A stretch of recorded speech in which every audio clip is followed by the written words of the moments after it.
Terima kasih pimpinan, Bapak Menteri Dalam Negeri dan jajaran, rekan-rekan anggota Komisi 6. Mungkin saya mulai dari hal yang fundamental saja dulu. Komisi 2, komisi berapa tadi gue bilang?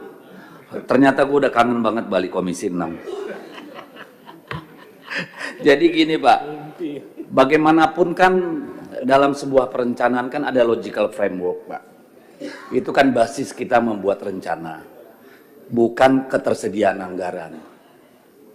Ketika kita menyusun anggaran 2025 pada tahun 2024 kan berdasarkan logical framework yang kita susun. Sehingga indikator, asumsi, resiko, output, outcome semua kan bisa terjabarkan dengan baik. Nah sekarang apakah masih relevan rencana yang Bapak-Bapak buat kemarin bersama DPR dengan anggaran yang kemudian yang menjadi prerogatifnya Presiden ini? Supaya nanti kita di ujung tahun 2025 nggak bilang Kemendagri jelek, karena berdasarkan indikator dan outcome yang Bapak susun sendiri nggak ada yang tercapai Pak. Ini kan problem. Sehingga ketika anggarannya dirasionalisasi, dipotong, dipangkas, ya output outcome-nya juga harus dipotong, dipangkas Pak. Supaya kita bisa nanti menilai dengan jujur. Itu kan penting Pak. Jadi jangan seolah-olah rencana ini hanya kertas yang nggak ada gunanya. Kapan bangsa ini belajar Pak? Ini penting buat kita. Kita perlu duduk bareng. Bagaimana sih kemarin kita membuat proyeksi output dan outcome itu, kemudian konsekuensinya dengan pemangkasan anggaran ini Pak. Saya kira itu penting sekali kita lakukan Pak, sehingga nanti kita semua bisa belajar. Kalaupun kita melakukan katakanlah efisiensi, pemotongan budget dan sebagainya, kita bisa belajar. Kalau melihat 16 kriteria yang disampaikan melalui surat Menteri Keuangan kan, patokannya apa sih? Kenapa misalnya alat tulis kantor 90%? Apa iya nanti printer betul-betul nggak butuh lagi? Terus kalau nggak ada printer di unit itu, lalu mereka harus kemana? Misalnya, kan nggak semuanya bolpen dan lain-lain gitu Pak. Jadi kita sebagai bangsa bisa belajar banyak dari proses-proses ini. Kan gitu Pak. Supaya Kementerian Keuangan juga ini mangkas sekian persen, alasannya apa? Konsekuensinya apa? Karena saya ambil contoh Pak, pagi ini saya mendapat serbuan WhatsApp dan juga di media sosial saya tentang dampak pemotongan ini. Ada surat dari Direktorat Jenderal di Kementerian Perhubungan itu terkait pemotongan semua jalur feri yang terkait tol laut Pak. Lah ini kan mukul rakyat langsung Pak. Untuk logistik, untuk sembako, untuk hasil produksi mereka. Misalnya rumput laut dan sebagainya Pak.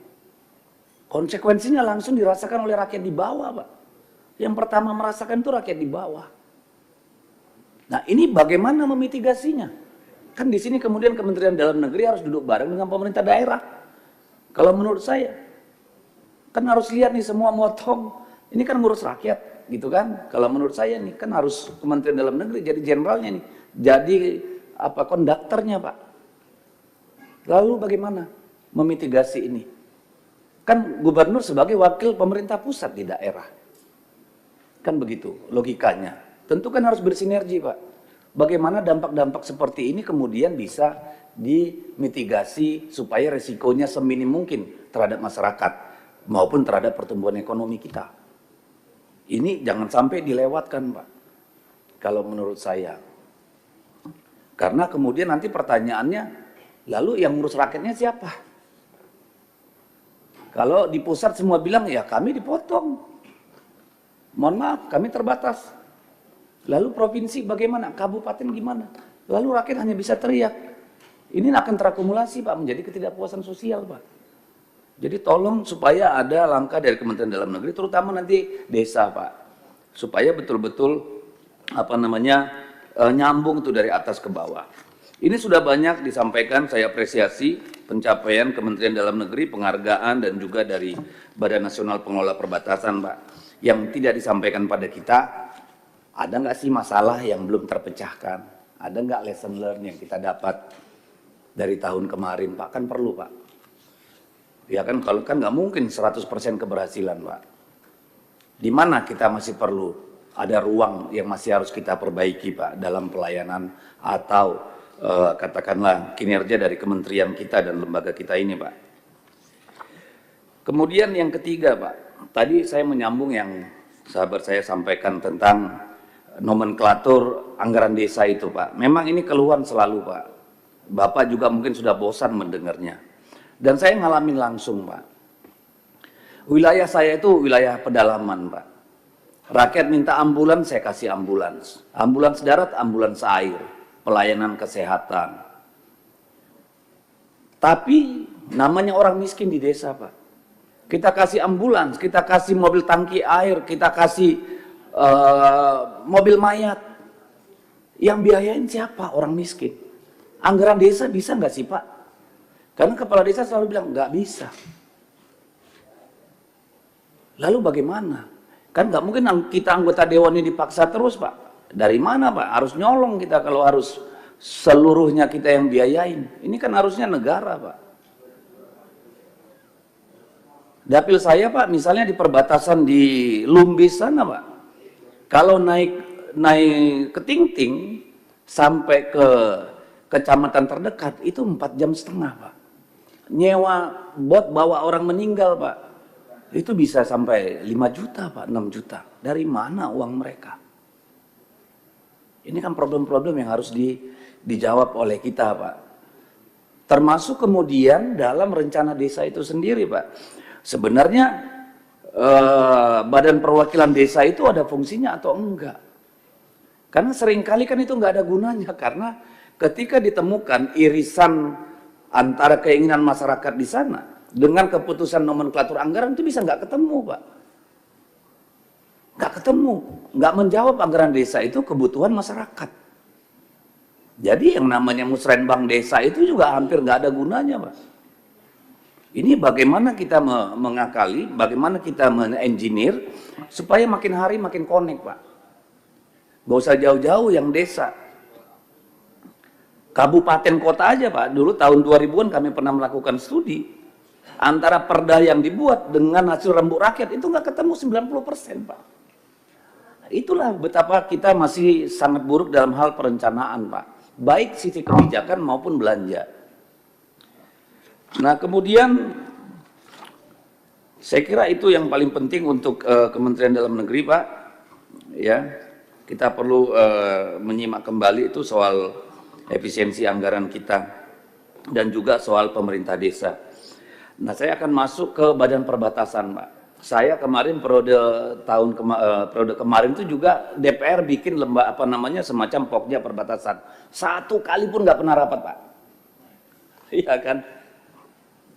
Dan saya juga kebingungan mau lari kemana menjawab. Saya dapilnya di Kalimantan Utara, Pak. Saya kira Kalimantan Utara itu yang paling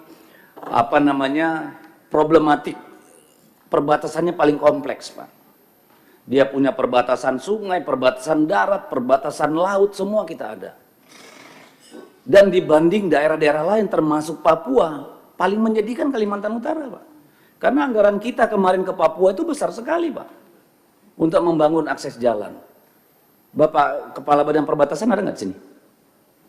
Oh, Bapak langsung ya? Oh iya, oke.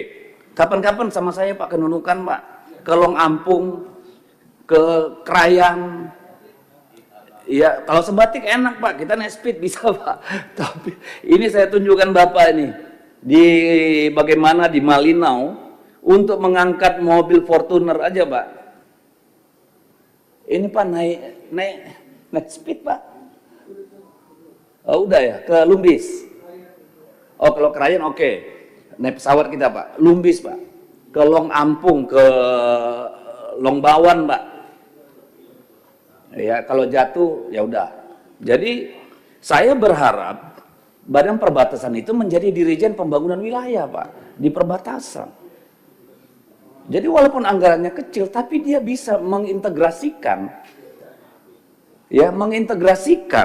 APBN dengan APBD provinsi dan APBD kabupaten kota, Pak. Ambil contoh tadi saya sebut daerah Apokayan. Itu Pak, untuk nganter dari Pertamina nganter BBM Pak, bisa 3 minggu Pak, melewati jalan X HPH Sumalindo. Bayangkan rakyat bagaimana bawa sembako ke sana Pak. Jarang sekali mereka bisa menikmati gula Pak, karena ngangkutnya harus dari Kutai Barat sana ke ujung Pak.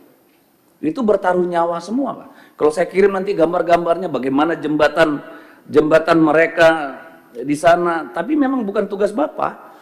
Tapi Badan Perbatasan ini menurut saya harus menjadi integrator Pak. Kan begitu. Tidak harus anggarannya besar. Kasus di Apokayan tadi, di Longbawan tadi, itu perbatasan Kalimantan Timur dan Utara. Kalau dia memotong jalan di sini, Kalimantan Timur tidak mau anggarkan Pak. Karena rakyatnya ada di atas sini. Gitu.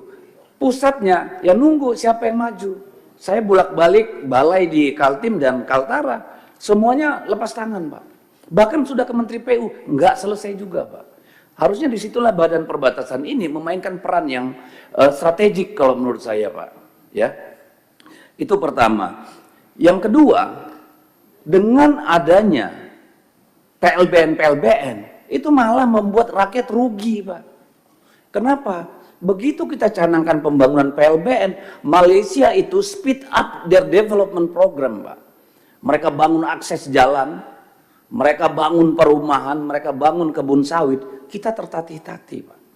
Dari 4 PLBN yang di Kalimantan Utara, 1 gagal dibangun Pak, di daerah Krayan. Pak Presiden sudah ke sana, dulu Pak Jokowi.